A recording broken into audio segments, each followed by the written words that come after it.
What's going on, guys? JSGC here, and we are here for another Manchester City video. In today's video, we're going to be having a look at potentially what Kalidou Koulibaly could bring to Manchester City.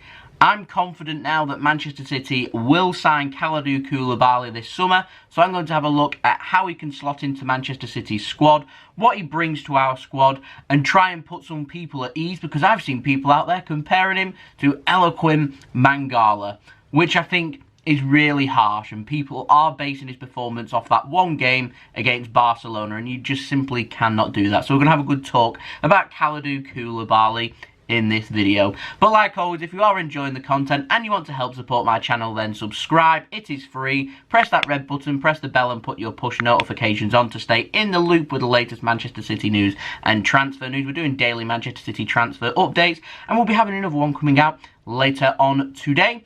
Don't forget also, social media links in the description below, sliding across at the bottom of the screen if you want to go and follow me on my Twitter and Instagram. Email in the description below too if you want to hit me up for any sponsorships for any videos or any general business inquiries. Leave a thumbs up if you enjoy this video, and let me know your thoughts of Kalidou Koulibaly in the comments below. And so, let's crack on with this video. Let's speak about Kalidou Koulibaly. So first things first, let's address the main issue that lots of people have with Koulibaly, and that is his age. He is 29 years old, and lots of people are considering that too old, okay? What it means, if Manchester City sign Kalidou Koulibaly, it means that Manchester City will not have a sell-on value for him. So it means that if some point Manchester City want to sell Koulibaly because he doesn't settle in and he wants to leave, or it's just simply not working at Manchester City, then City will take a big hit on a loss with signing Koulibaly, and that is down due to his age, which means it is a risky transfer, this, for Manchester City. However, he's 29 years old, and lots of people are saying that that's too old for a centre-back, and I find that quite ridiculous. And I say that because lots of centre-backs tend to, I'll use the word mature with age, which means they become more focused, they become better as they grow older. Yes, they will lose their pace, but what they will learn is just what the strengths are of each team and of each player. They mature into their position, which means that, unlike in some other positions, so wing-back's a good example, I think wingers, strikers potentially as well, they're positions that require a lot of pace, and if you're needing a lot of pace, then you are going to struggle as you grow older. So a player that I'm worried about, not at this moment in time because he's still got his pace, but once he starts to show signs of age, Manchester City will be looking at his position, and that is Kyle Walker. He's a wonderful football player. His main attribute is his pace, and as you get older, you lose that pace. And so when he starts to show signs that he's losing his pace, that's when City will have a problem. That's when City will start looking at another right-back. But with a centre-back, it doesn't really matter, because City's had centre-backs that have done perfectly fine, even though they're getting older. So Fernandinho's done a season at centre-back. He hasn't looked too bad. And he's a lot older than Koulibaly, and he may well be potentially leaving Manchester City for next season because he served his time at Manchester City. Vincent Kompany as well, who's just announced his retirement, but still went into Manchester City. What was he, 31, 32 years old, and he was still competing right at that top level when he left Manchester City. And I reckon Vincent Kompany still had 2 or 3 seasons left in him. It was all down to him focusing on his managerial career and being injury prone. And so I'm confident that we can at least get 4 very, very good seasons out of Kalidou Koulibaly, and I'm confident that we can actually get 5 or 6 years service out of him, because it isn't uncommon for central defenders to be playing when they're 35, 30. I mean, look how solid John Terry was. I'm not saying Kalidou Koulibaly is going to be as good as John Terry, but just look how long his career spanned for and how long he continued to play football. I mean, there's lots of Italian defenders out there that have played well into their 30s, and so what I will say is that Kalidou Koulibaly is actually right in his prime. So Manchester City are signing a player. We don't normally do this, but we're signing a player in his prime. So what I would expect for the money that City will pay for him is for him to hit the ground running. So he's going to be under pressure when we do sign him, but he is a quality player, no doubting that. So let's have a look at what he can actually bring to the table at Manchester City. Now, one thing Kalidou Koulibaly is very good at is tackling.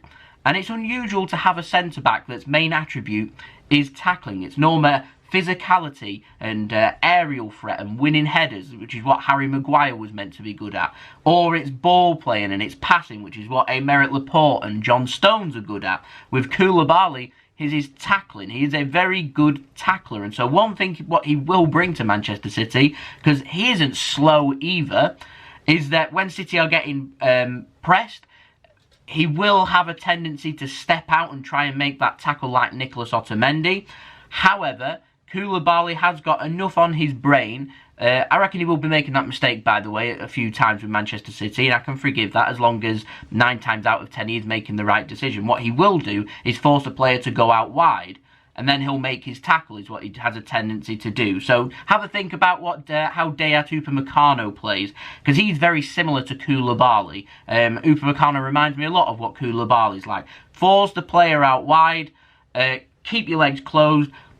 Quite physically tall players have got big, strong legs there to make really good tackles, to be able to make sure that the players aren't getting past them. And so, in terms of counter-attack and teams wanting to hurt Manchester City with pace, Koulibaly should be very good at being able to dispossess teams, make the tackles and put them under pressure. He's also an excellent reader of the ball. He reminds me a lot of Virgil van Dijk, and how he's able to read what's going to happen in the game so he can put himself in the right place at the right time to decide what is going to be best. And if that means stepping forward to make the interception, then he'd do that. I imagine he'd probably do that with players that are maybe not as quick. And if he does step out to players that are quick and they skip past him, he will learn, and he will learn quickly. But if players are going to hurt him or going to try and run past him, then what you try and do is you try and show them the outside channel rather than the inside channel, and you try and force them wide and force them to turn and then slow their own play down, which is something that, in my opinion, Kalidou Koulibaly is really good at. Now, I've had the pleasure of seeing Koulibaly play several times, okay? So I've seen him in Champions League games. I did watch the game against Barcelona and caught glimpses, and no, it wasn't a great performance. But I have seen him play a few times, in particular when Napoli are playing English teams.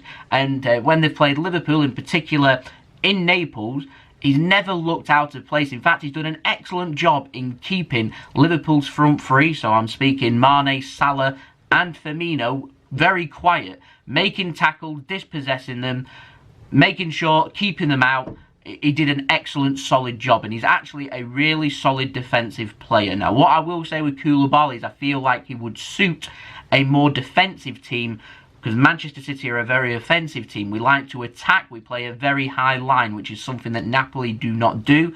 And I do have a little bit of a concern there, but there aren't many defenders out there that play in such high lines. I mean, if we're going to be looking at things like that, then City would be best taking their business to Spain, where the lines are slightly higher in La Liga than what they are in Serie A and in other leagues, including the Premier League, excluding Manchester City. And so I would ideally want a centre-back that is used to playing with a very high line. But what he will bring, with Aymeric Laporte being very good at distribution and passing, is Koulibaly forming a long-term partnership with him to slot in that right-hand side of centre-back to be able to press teams, make tackles. He's good aerially as well. He's a good header of the ball, 6'1". He's a very physical player, and so he should bring a lot of physicality to Manchester City. And so whilst I'm concerned with Manchester City's style of play and whether it'd suit, there aren't many centre-backs out there that would suit Manchester City's style of play. So Koulibaly is going to need to adapt.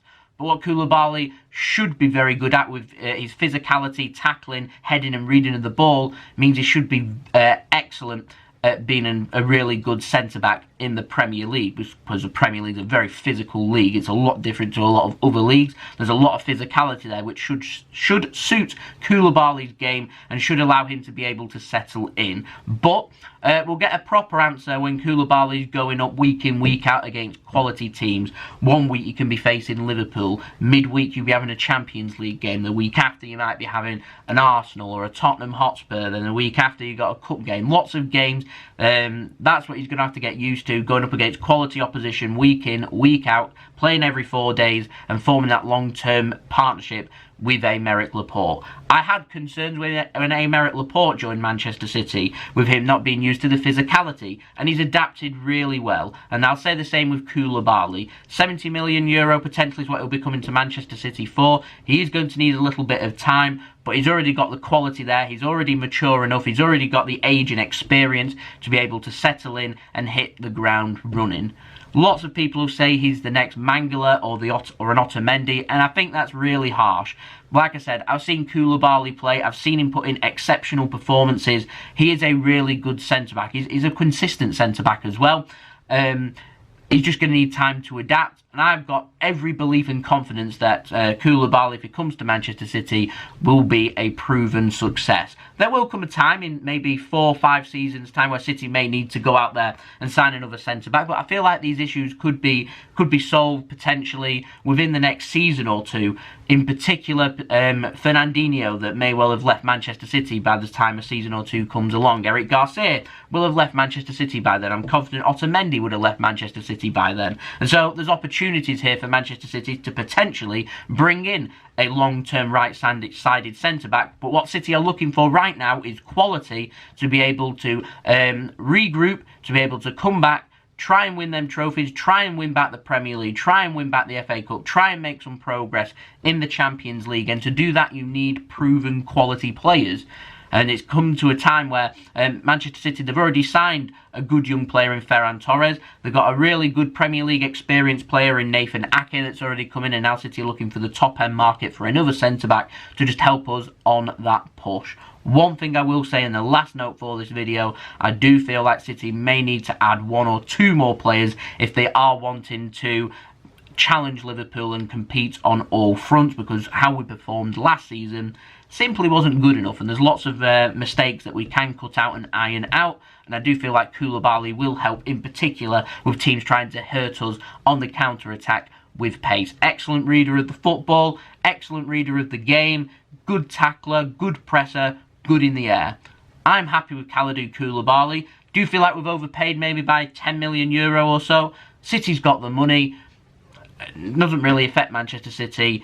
It gets to a time where the market's inflated. Sometimes you just got to bite the bullet, go out there and sign players that you want and pay that little bit extra. I do wish we'd done that with Virgil van Dijk. Instead, now we're doing it with Koulibaly. And Koulibaly's the same age as Van Dijk. What Van Dijk has got, though, is experience at the top-end level. He knows what it takes to win Premier Leagues and Champions Leagues. Hopefully, in a season or two's time, we can say the same for Kalidou Koulibaly. So there we go. That's been the video. Hope you enjoyed the video. Hope this video has made you feel a little bit better for a lot of people out there that aren't too sure on signing Koulibaly. So make sure you leave a thumbs up if you enjoyed this video. Let me know your thoughts in the comments below. Subscribe if you're new around here. Press that red button, press the bell and put your push notifications on. Social media links in the description below and sliding across at the bottom of the screen if you want to go and follow me on my Twitter and Instagram.